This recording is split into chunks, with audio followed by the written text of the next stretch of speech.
Have you ever observed the peculiar battle that exists within you?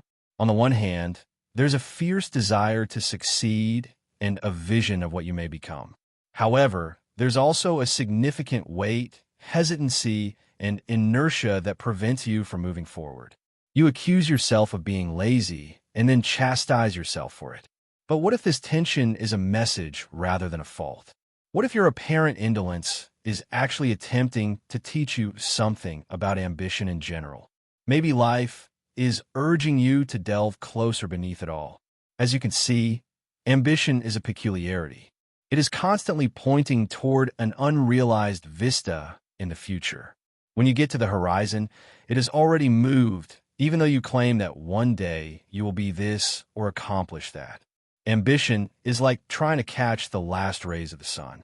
You keep running, but the glow is always just out of reach. In a strange way, being lazy is a protest against this never-ending quest. It won't run. It reads, "Why exhaust yourself for a horizon that never stands still?"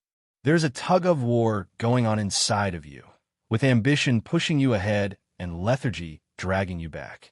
Perhaps they are partners who are showing you the folly of living solely in the future, even though you believe they are adversaries.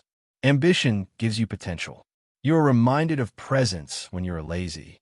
There's a balance between the two, a way of life where action comes naturally, like a river flowing or a tree growing, and effort is not a source of stress. After all, the universe expresses what it cannot accomplish. The celebs don't have any aspirations. They just glow, and when they shine, they are true to who they are.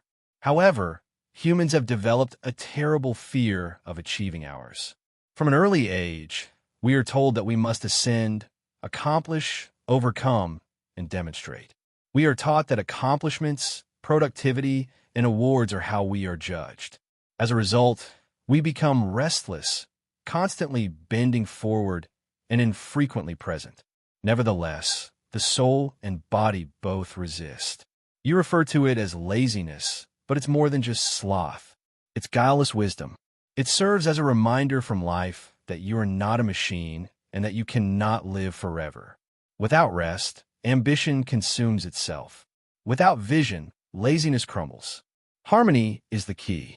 Consider a musician. When he performs with excessive ambition, he rushes to the song's climax, and the beauty of the music is lost. If his primary weakness is indolence, he never starts and the silence doesn't end. Nevertheless, the music will play itself through him if he gets into the rhythm and lets the notes develop naturally without hurrying or dragging. You must do this in order to survive. Rhythm, not wild ambition, not lazy sloth. A rhythm in which rest and work are partners rather than rivals, like day and night in terms of breathing in and out. Maybe your indolence is a teacher rather than an opponent. It is telling you to quit using constant striving to gauge your value. Give up thinking that your existence can only be justified by the future. You are already complete as you sit here in your so-called lethargy. You are a process to be lived rather than a project to be fixed. Something amazing occurs when you view this. Action moves more naturally. Because you no longer behave out of a need to prove yourself, you no longer strain. Like a flower budding or a bird chirping, you act because it comes naturally. You see, though, this is distrusted in our society. Anything that seems effortless is distrusted by it. The statement reads, "No pain, no gain." The phrase is hustle harder. Nevertheless, take note of how some of life's most significant things happen effortlessly. Real love doesn't have to be forced.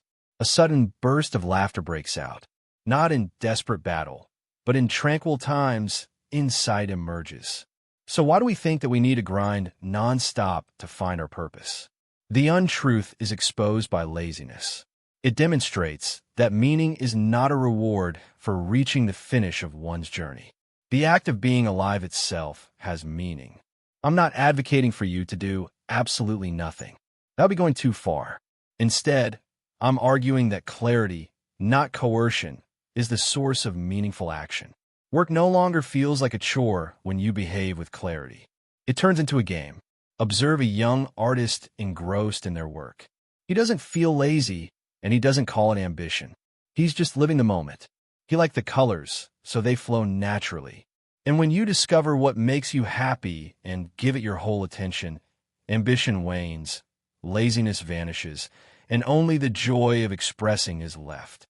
What have I been pursuing that feels out of place, rather than how can I fight laziness? It might not be your energy that is failing if your body resists and your ambition feels heavy. The misleading vision is yours, because effort flows more easily when you pursue something that is genuinely yours, something that is in line with your nature. You will become tired, yes. Though it won't seem like hauling a stone uphill, you will rest indeed. It will feel as though a current is carrying you along. Being lazy is an indication. When you veer off track, it alerts you. Therefore, do not hate your indolence, dear buddy. Pay attention to it. Find out what it says. Find out why it resists. It might be protecting you from squandering your life on pointless endeavors. Maybe it's making you slow down so you can hear your inner calling. You can never be satisfied with ambition that stems solely from comparison and the desire to surpass others. Furthermore, in its silent defiance, laziness rejects that never-ending treadmill. It waits until you discover something genuine, something that engrosses you in yourself and makes you forget ambition and sloth. You see, you don't have to work yourself to the bone in life. There is no finish line in a dance, and life beckons you to join in. To get to a specific location on the floor, you don't dance. The delight of movement itself is the reason you dance. Ambition attempts to transform the dance into a competition. Laziness makes an effort to avoid the floor at all costs.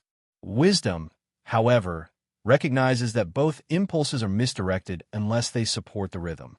Vision turns into ambition once you discover your rhythm. Laziness turns into rest, and when combined, they foster harmony rather than strife. Think about the seasons. Despite the appearance of sleep, winter is not a time for sloth. Despite its flurry of activity, summer is hardly a time for aspiration. Each is just the cycle of life unfolding. You also experience seasons, periods of intense activity, and periods of inactivity. However, when you remain silent and withdraw, you blame yourself. As if you should be in eternal summer, you call it sloth. However, what if nature never took a break? The soil would run out of energy. The trees would wilt. What makes you any different then? Failure is not rest. Preparation is the rest. Before the seed blooms, it must be dormant. It's also possible that your ambition gets misinterpreted, because pursuing incessant goals is not what true ambition is all about. It's all about embracing your true self. The goal of the acorn is not to grow into a rose bush. Its goal, if it can be called that, is to merely mature into an oak. And it does it effortlessly, without effort or resentment. It feels the same when your goal and nature are in harmony. It is a slow unfolding rather than a frenetic chase. Additionally, indolence turns into the rhythm's natural pauses, the winter before the spring, the silence before the song, instead of opposition. However, society has made a lot of analogies in your mind. It implies that you must outperform the next individual in terms of speed, wealth, and productivity. Thus, your indolence turns into revolt and your ambition into a race. You find yourself enmeshed in a struggle that was never yours in the first place. You realize there is nothing to race against when you stop comparing. All you have is your rhythm and your route. And what you consider to be sloth along that route can just be your spirit telling you to slow down. Take a breath.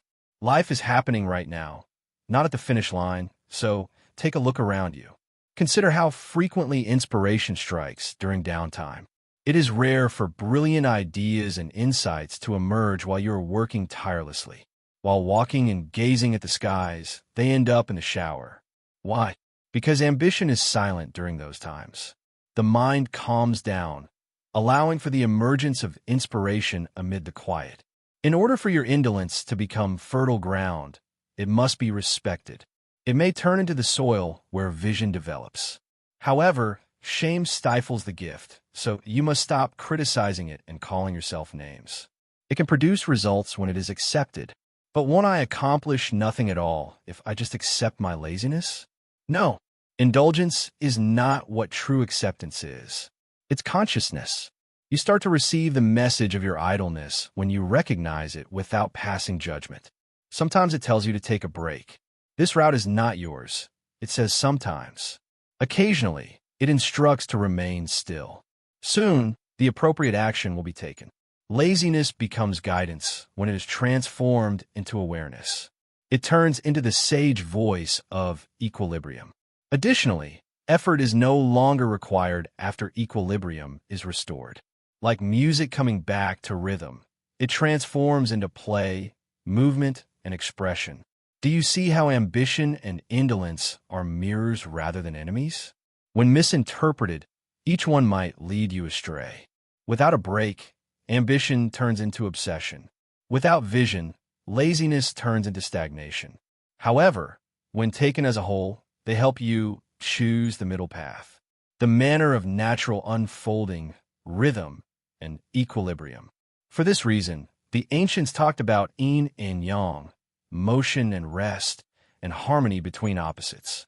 The enlightened are neither prisoners of sloth nor slaves of ambition. They are dancers who alternate between exertion and relaxation under the guidance of awareness rather than coercion. And it all comes down to awareness. Therefore, don't give up if you feel ambitious but lethargic. It indicates that you are aware of life's inherent conflict. You recognize the call to just be and the pull toward becoming. You are not the cause of attention. It's your instructor. It's telling you that you won't be satisfied with either extreme. Continually striving will wear you out. Being idle all the time would make you numb. However, being conscious of both can help you realize that you are not here to prove yourself or to get away from yourself. The purpose of your presence is to express yourself in harmony with the totality. Perfection is not required of an expression. The twisted branches of the tree are not an apology. For winding, the river does not chastise itself. The reason they're lovely is because they are true to themselves. And when you pursue yours, you too are lovely. In its most basic form, ambition is just your natural desire to fulfill your potential. In its purest form, laziness serves as a reminder that things take their time to blossom. Together, they impart resignation, patience, and trust. And you discover that life goes more smoothly when you live up to these. You don't chase anymore. You're no longer resisting. You just follow its movements. What my indolence reveals is the question, not how I overcome it. What is really worth accomplishing? Not how can I accomplish more? Because the illusory aspirations vanish when you look clearly. You're no longer held back by borrowed dreams, never-ending comparisons, or status illusions. And what's left are a few things that are more important, simpler, and truer. Additionally, when you dedicate yourself to them, life feels complete, rest feels earned, and work feels natural. This is the knowledge concealed within the stress you experience. It's not against you. It is directing you. Work gets easier. Deeper rest results. Life turns into a dance floor rather than a battleground. Additionally, there is no need to pull or hurry on that floor. With the music as a guide, each step comes precisely on time. Reaching a destination is not the point of the dance. It's about giving every movement, pause, and note of the song your whole attention. Perhaps the biggest goal is to awaken to this rhythm, live without self-blame, and act without desperation rather than to overcome laziness altogether. To be able to sleep without feeling guilty because you are already complete and sufficient. Because you discover that life takes care of itself when you live this way. Joy blossoms, energy returns, and opportunities present themselves.